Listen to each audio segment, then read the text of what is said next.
नमस्कार, मैं रमनीक शर्मा, सचिव district legal service authority Shimla.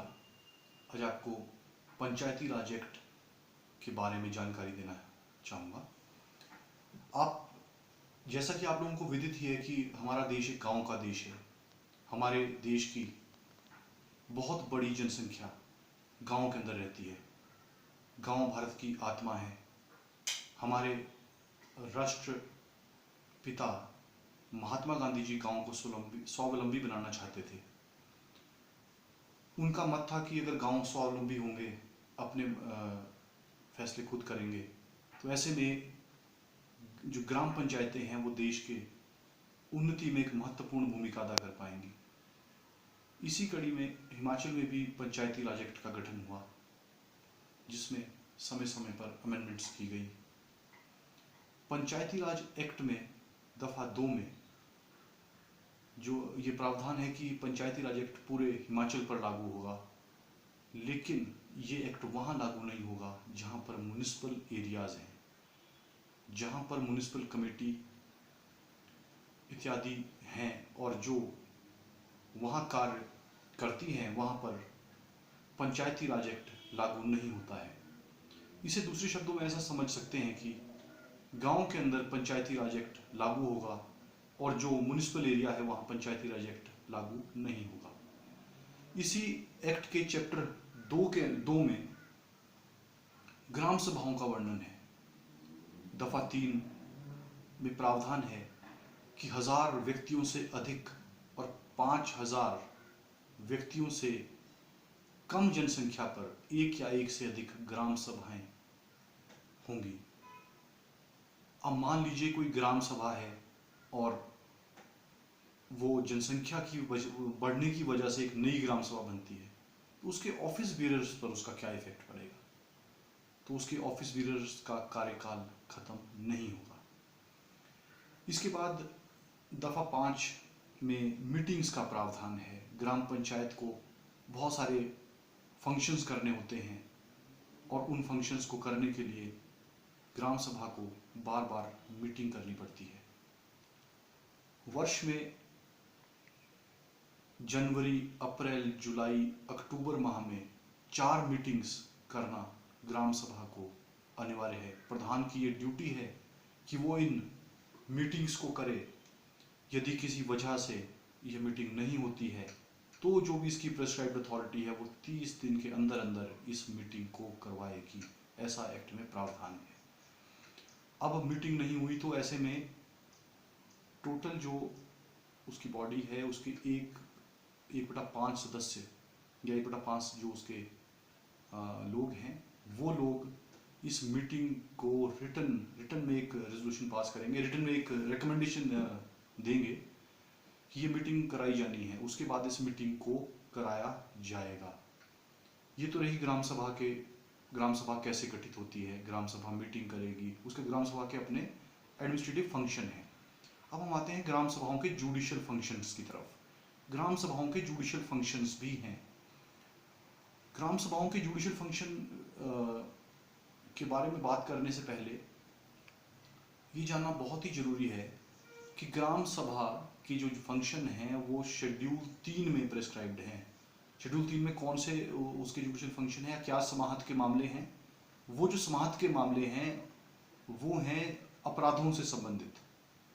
Section 32 act का बोलता है कि ग्राम सभा शेड्यूल 3 में बताए गए अपराध, उसकी कोशिश यानी अटेम्प्ट और उसमें सहयोग यानी अबेटमेंट के मुकदमों को सुन सकती है।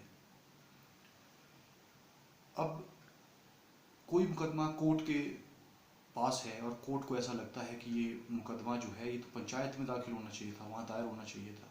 कोई क्रिमिनल केस है, कोई सिविल का मुकदमा है, तो ऐसे में कोर्ट उसको जल्दी से जल्दी ट्रांसफ़र कर देगा कंसर्न ग्राम पंचायत।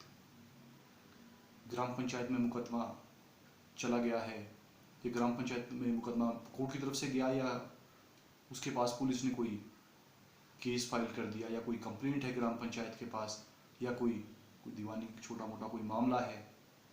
ऐसे में क्वोरम को बनाए जाने के बाद पक्षकारों को ऐसा लगता है कि पंचायत इस मामले में न्याय नहीं कर सकती, ऐसे में कोई भी पक्षकार न्यायालय में उस मुकदमे को ट्रांसफ़र करने की अर्जी दे सकता है। ऐसा एक्ट में प्रावधान किया गया है। इसके बाद सबसे महत्वपूर्ण बात यह है कि जब कोई भी कंप्लेंट पंचायत में जाएगी तो पंचायत उसको सुनने के लिए बाउंड नहीं है कि उसको सुनना ही है, पूरा पूरा उसका फैसला करना है। अगर पंचायत को लगता है कि जो कंप्लेंट है वो झूठी है, तथ्य विहीन है और किसी रंजिश की वजह से दायर की गई है, तो ऐसे में पंचायत उसको डिसमिस कर सकती है। पंचायत को एक जरूरी चीज़ ये ध्यान में रखनी चाहिए कि जब भी वो पंचायत में फाइन इम्पोज करते हैं तो वो फाइन कभी भी 100 रुपये से ज़्यादा नहीं हो सकता, और उस फाइन के डिफ़ॉल्ट में यानी कि ना देने की सूरत में पंचायत व्यक्ति को जेल नहीं भेज सकती है किसी भी हालत में। अब पंचायत ने फाइन कर दिया, लेकिन व्यक्ति जो है जिसके ऊपर फाइन हुआ वो बोलता है मैं फाइन नहीं दूंगा। ऐसे में पंचायत क्या कर सकती है? तो ऐसे में सेक्शन 72 एक्ट का बोलता है कि फाइन की रिकवरी के लिए पंचायत कोर्ट में अर्जी दे सकती है, और कोर्ट उस फाइन की रिकवरी ऐसे ही करेगा जैसे वो एक सेंटेंस ऑफ फाइन इम्पोज किया गया है। इसके बाद एक बड़ी ज़रूरी जानकारी ये है, और जो सेक्शन 38 में जिसका प्रावधान किया गया है पंचायती राज एक्ट के, कि पंचायत कुछ अपराधों के मामले को नहीं सुन सकती है। किन अपराधियों के मामलों को नहीं सुन सकती है? जैसे कोई अपराधी है, उसको 3 वर्ष या उससे अधिक की सजा हुई है, उसका मुकदमा पंचायत नहीं सुनेगी।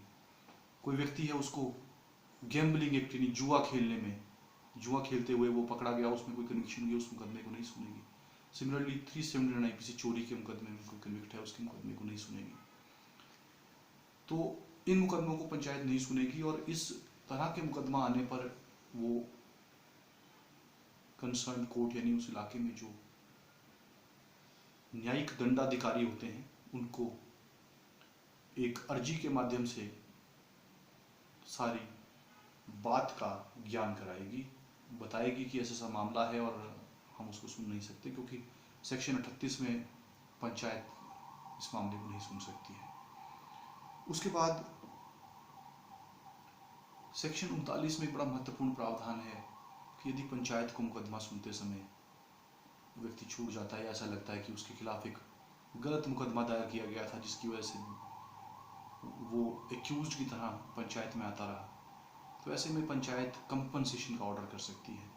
लेकिन पंचायत किसी भी सूरत में 200 रुपये से ज़्यादा का कंपनसेशन का ऑर्डर नहीं कर सकती।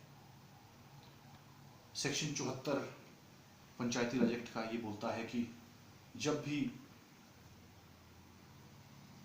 कोई अपराध घटित हुआ है जिसकी जानकारी पंचायत को दी जानी आवश्यक है, तो पुलिस उस फर्स्ट इंफॉर्मेशन रिपोर्ट यानी FIR को पंचायत को देगी और उसको बताएगी कि ये अपराध वहाँ पर घटित हो गया है, जो कि पंचायत की समाहत का है।